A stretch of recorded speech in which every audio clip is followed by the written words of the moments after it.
Halo semua, welcome back to Yunus Education.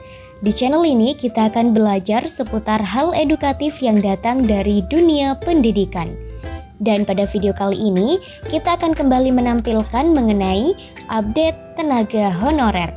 Namun seperti biasa, sebelum lanjut ke video, jangan lupa terus dukung channel ini dengan cara klik tombol subscribe, like, komen, dan share video ini, serta jangan lupa juga aktifkan lonceng notifikasinya.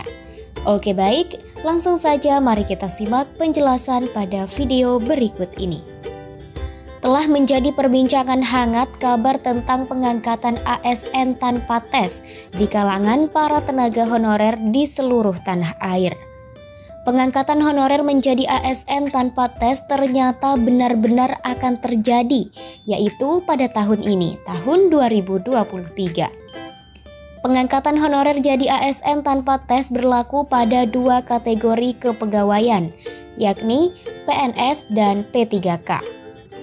Namun, masing-masing kategori memiliki beberapa perbedaan yang mendasar, baik secara aturan, jadwal pengangkatan, dan syarat-syarat apa yang harus dipenuhi dalam pengangkatan ASN tanpa tes tersebut. Untuk itu, mari kita simak secara detail rincian pengangkatan honorer menjadi ASN tanpa tes, baik PNS maupun P3K berikut ini. Diterangkan dalam RUU ASN ada aturan jalur khusus agar pegawai honorer bisa diangkat langsung menjadi PNS tanpa tes. Tenaga honorer akan diangkat menjadi PNS tanpa tes jika bekerja pada 6 bidang prioritas pengangkatan, yaitu diantaranya yang pertama pendidikan, yang kedua pertanian, yang ketiga kesehatan, yang keempat fungsional, lalu yang kelima administratif, dan yang keenam penelitian. Kemudian, sebagaimana yang dijelaskan dalam pasal 131A ayat 4 RUU ASN, tenaga honorer dapat diangkat menjadi PNS tanpa tes, yakni melalui beberapa pertimbangan. Di antaranya yang pertama, ijazah pendidikan terakhir, yang kedua gaji, yang ketiga masa kerja, dan yang keempat tunjangan yang telah diperoleh. Berikutnya, dalam PP nomor 48 tahun 2005 diterangkan bahwa tenaga honorer dapat diangkat menjadi PNS tanpa tes, harus memenuhi syarat sebagai berikut. Yang pertama, honorer dengan usia maksimal 35 tahun dan masa kerja 1-5 tahun secara terus-menerus di suatu instansi pemerintah.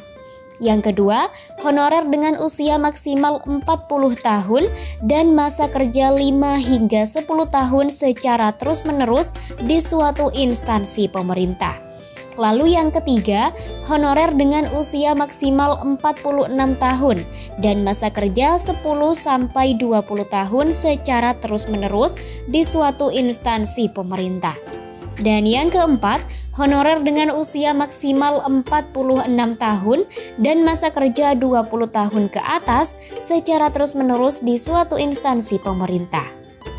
Sementara itu, rincian mengenai pengangkatan honorer menjadi P3K tanpa tes tahun 2023 berdasarkan pada nomor 11.B/GT.00.08/2023. Berikut ini rincian pengangkatan honorer menjadi ASN P3K 2023 dari yang terbanyak hingga yang paling sedikit. Provinsi Jawa Barat terdapat 636 tenaga honorer. Provinsi Jawa Tengah terdapat 631 tenaga honorer. Kemudian di Provinsi Jawa Timur terdapat sekitar 429 tenaga honorer. Lalu di Provinsi Daerah Khusus Ibu Kota Jakarta sekitar 245 tenaga honorer. Lalu Provinsi Aceh sekitar 224 tenaga honorer. Kemudian Provinsi Nusa Tenggara Barat 196 tenaga honorer, Provinsi Sumatera Barat 155 tenaga honorer, Provinsi Riau 121 tenaga honorer, Provinsi Banten 78 tenaga honorer, Provinsi Kalimantan Selatan 60 tenaga honorer. Berikutnya Provinsi Sulawesi Selatan terdapat 58 tenaga honorer. Lalu Provinsi Lampung 48 tenaga honorer, Provinsi Kalimantan Timur 41 tenaga honorer, Provinsi Kepulauan Bangka Belitung 21 tenaga honorer, Provinsi Bali 18 tenaga honorer.